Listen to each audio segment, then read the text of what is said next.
Durst, the worst. Durst the worst. Durst the worst. Oh, Durst the worst. Durst is the worst. Durst the worst. Durst the worst. Durst the worst. Durst the worst. Durst the worst. So here we got a request over on subscribestar.com/Durst the worst from the always illustrious D&Do. And here comes just a really bizarre fucking take, a really bizarre rendition on the whole Rittenhouse verdict. From, what the fuck's this guy's name?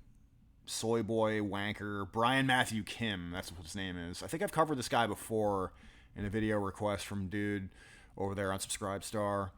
But let's just dive right the fuck into it. It's called No Guns, No Gunshots. I guess that is a tautology, but we'll just dive right in. November 20th, 2021. No guns, this guy. no gunshots. Yesterday's news of Kyle Rittenhouse's acquittal was both expected but also frustrating. Why? The question wasn't whether or not Rittenhouse shot 3 men and killed 2, but whether or not he did so in self-defense. He did. As Farhad Manjoo mentions in this opinion piece, the problem with Rittenhouse's self-defense defense is that it's based on circular logic. Rittenhouse brought a gun with him, and not just any gun, but an assault rifle. Whoa, an assault weapon, right? Because these idiots don't know what weapons are. I mean, I'm no expert on gun, whatever the fuck. I've shot one handgun in my life when I was a kid. It's based on circular logic. No, it's not. He had to bring a gun to defend himself from the very people who attacked him on video, multiple angles. These motherfuckers are just seething. They're seething and they're coping. And they're lying incessantly, which is what progressives do. Let's see. But an assault rifle, oh my lands. Who fucking cares what weapon it was? What was his name? Grosskreutz had a handgun that he was not legally allowed to have. I wonder if Brian Matthew Kim will get into that. Probably not, but we'll see. To make him feel safe from protesters, but he was worried that the protesters would overpower him and use his own rifle against him. Thus, he shot 3 people to protect himself from being shot by the gun he brought to protect himself. Yes.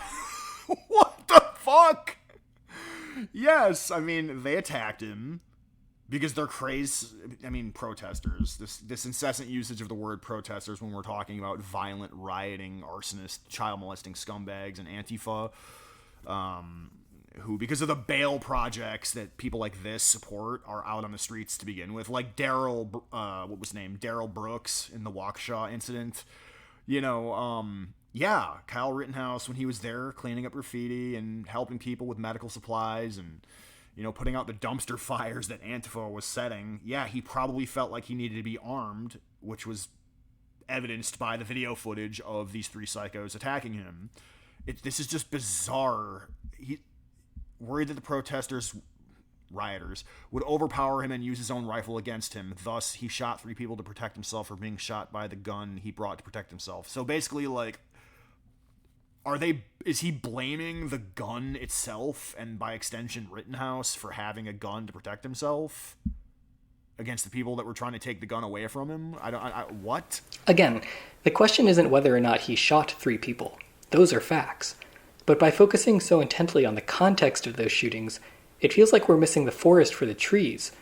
Regardless of why Rittenhouse shot 3 people and ended 2 of their lives, he shot 3 people and ended 2 of their lives. Isn't that the part we should be focusing on?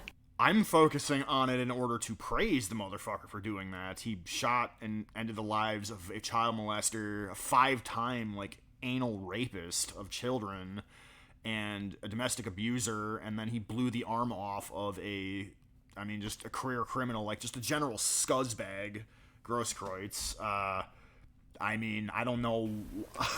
Now, I'm focusing I know on how it. important context is. I've written several blog posts emphasizing the need to examine context. So let me be clear. I'm not saying that context isn't important in the Rittenhouse case, but what I am saying is that when people are dead because of someone's completely uncontested actions, I think the context matters less than the loss of life. What? Not only because taking someone else's life is final and irrevocable, but also because the dead can't testify. Joseph Rosenbaum and Anthony Huber aren't alive to share their side of the story. we are, by nature of the crime, unable to gain a greater context. Ew, dude. He's like smacking his lips directly into the fuck. I hope I do minimal amounts of that, by the way, when I'm podcasting, but he sounds like he's just like swallowing the jizz from like his 9 gay sex partners before he fucking turned his podcast on.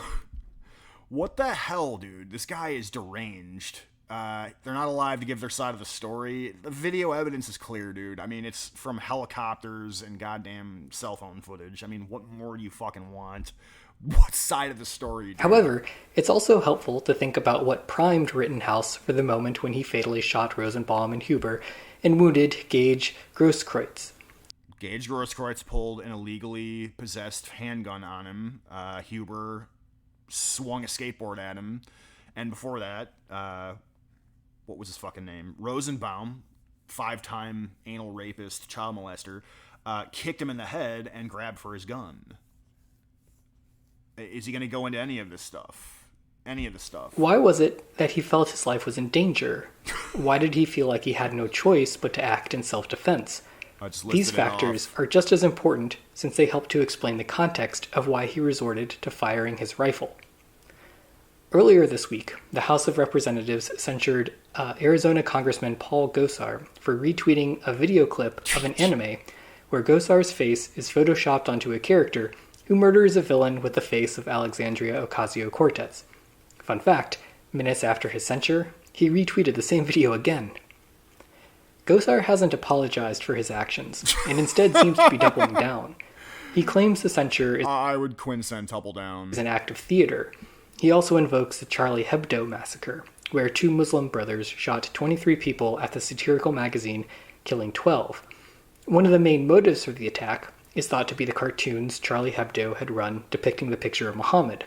Here's what Gosar said in his statement, quote, "I remind everyone that pretending to be upset over a cartoon and wanting to suppress the ideas in a cartoon is what happened in the Charlie Hebdo magazine in France. All right-thinking people condemned that then, and they should condemn the Democrats now for their violation of free speech." End quote. That's a lot to unpack. Let's start with everyone who was pretending to be upset. What are you talking about? This is a very about? casual way to dismiss cartoons that many Muslims would find offensive. It's like if someone were to release a series of cartoons about Jesus as a trans woman. There might be more than a few Christians who would pretend to be upset about that. So just because you yourself aren't offended doesn't mean that other people are pretending to. Is he, hold on a second, let me pause. Is he vaguely siding with the fucking Hebdo massacre Muslims? Is that, what is this? I don't understand this rambling, incoherent mess. The context of Kyle Rittenhouse, what led up to the incident where he felt like he had to defend himself. Now he's on to Charlie Hebdo, and they're, what? To be offended. Next, I don't think the Charlie Hebdo analogy works in Gosar's favor. He says that, quote, "wanting to suppress the ideas in a cartoon is what happened," end quote, but that's a strange read on the situation. First, it's not like the Charlie Hebdo shooting was a result of a single cartoon. Charlie Hebdo had gained a lot of attention as a result of publishing controversial cartoons, which made jokes about Islamic leaders as well as Muhammad. Charlie Hebdo, like Gosar, rather enjoyed riling people up. And it was the repeated mocking, the repeated dismissing, the repeated demeaning that eventually led to the shooting, in addition to the desire to suppress or censor the cartoons. So if anything, what Gosar proves when he invokes Charlie Hebdo is that behavior such as his own does, in fact, incite violence. What? Finally, there's the part of Gosar's statement where he says, quote, "all right-thinking people," and I have to give him props for the poetic use of diction there, "condemned that then, and they should condemn the Democrats now for their violation of free speech," end quote. This is a quick tweet. I don't understand what this guy is going off about. This is just a rambling, incoherent mess. Clever bit of rhetoric, but let's look at it a little closer. If people were condemning the attacks on Charlie Hebdo, it was because offensive cartoons led to violence. The cartoons shouldn't have caused 12 people to die, but nor should the cartoons have been so brazenly controversial.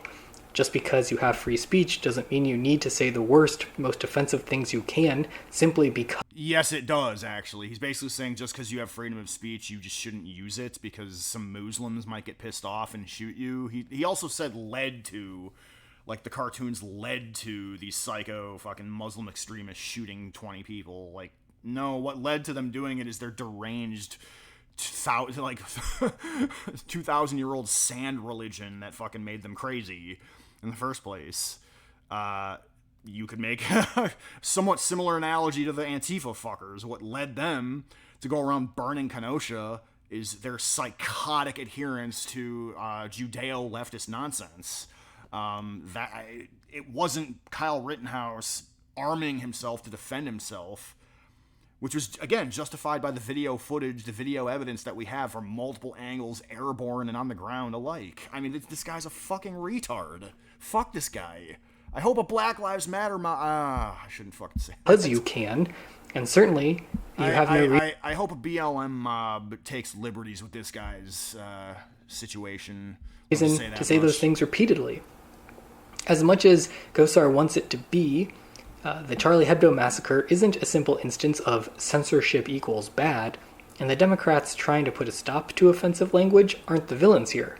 They're the only ones behaving responsibly. Which brings us to the larger picture. Many Republican politicians have adopted a mentality where if they do or say something offensive, the problem isn't with what they've said or done, it's with the person who ends up feeling offended.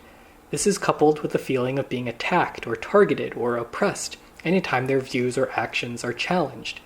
So he's basically, I think, if I could read between the lines here, he's engaging in a roundabout way of saying that if you offend a leftist or a Muslim or a quote-unquote marginalized group, they have the right to physically assault you and kill you. Like, that's basically that's basically what this absolute fucking psycho is saying. Hold on, let me get a photo. I think there's a photo. Yeah, this guy. I think I've covered this guy before. This guy is out of his fucking mind, psycho, dude. I think he's a homosexual. I think that he's maybe a Muslim. I'm not sure. Both of these mindsets meld together to make Democrats look and feel like the enemy. The ridiculously stupid video Gosar retweeted is hardly the problem. It's what the video is indicative of that's problematic. Gosar either refuses to acknowledge or is completely blind to the effect a piece of propaganda like that has on his followers. And this is what I believe primed Kyle Rittenhouse the night of August 25th, 2020. Okay, so we're going to bring it all the way back around. So, fucking an anime gif with Ocasio-Cortez's head on it by Paul Gosar is propaganda that's going to apparently incite right-wing MAGA chuds to, like, do something drastic. So therefore, Kyle Rittenhouse feeling the need to defend himself while being attacked is wrong because he brought a gun. Not across state lines, mind you. That's a lie. I wonder if he's going to say the state lines lie that was debunked 18 quadrillion fucking times that the mainstream media is still repeating, by the way. Biden, like President Biden calling a guy like Rittenhouse a white supremacist terrorist, but staying quiet about Darrell Brooks driving his fucking car into a bunch of white kids at the Christmas parade in Waukesha. He says he went to Kenosha to protect a car dealership from being vandalized, and I believe him. But I also think the media he was consuming prior to August 25th affected how he viewed the protest. Bringing a rifle to an already volatile situation wasn't, in his mind, the problem. It was what other people could do with the rifle that was the problem. I can see how he felt like he was being attacked by those protesters even He felt like he was being attacked. He literally was. Before another person, Joshua Zeminski, fired into the air and things turned violent and then deadly. I can't claim he felt that he was being attacked. No, all video evidence indicates that he was being attacked. Stop lying. That if everyone involved in this incident didn't have a gun, then there wouldn't have been any violence. It's very possible Rittenhouse would have still been beaten up, that many of the people there that night might have ended up with broken bones and bruises. All I know for sure is that if you remove the firearms from the situation, then no one would have gotten shot. No. For all this talk about context, about cause and effect, that seems like the easiest thing to explain. No, that is just like a whole bunch of psychotic lying and projecting. If you physically remove all leftist terrorists from middle American towns like Kenosha, okay, and like Minneapolis, if you remove psychotic arsonist leftist terrorists from the equation, not hardworking Americans' ability to defend themselves against said terrorists. What a bizarre way of framing this. Holy fucking shit. This is why I'm not even necessarily like a free speech fetishist, okay? I don't even know if guys like this should have freedom of speech, to be honest with you. I wish that there was a fucking way to, deplatform this guy. No, don't deplatform this guy. No, not at all. Don't go through this guy's Twitter and just mass report all this stuff for harassment or spam or hate speech or anything like that. Yeah, absolutely do not go to @YetAnotherBrian and mass report his tweets down.